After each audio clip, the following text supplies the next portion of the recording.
کیونکہ بخاری نے صرف ایک جس کو پنجابی میں کہتے ہیں نا سندوں والا لچ تال لیا ہوا ہے بس، یہ بات ہے.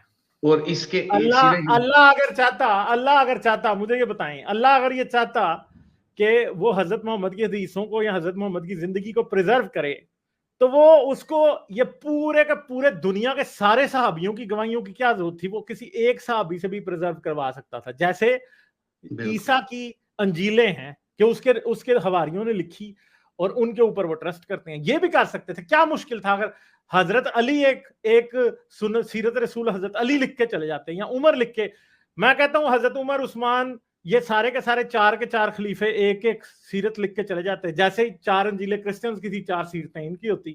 مسلمانوں میں حدیث کا سیاپا ہی نہ ہوتا، ہمیں پتا ہوتا سب کچھ ٹھیک ہے. یہ کیوں نہیں کر سکے؟ ٹھیک ہے، کیونکہ حدیث والا مسئلہ یہ ابھی تک بیوقوفوں کی طرح ٹامک ٹوئیاں مار رہے ہیں. اب سمجھ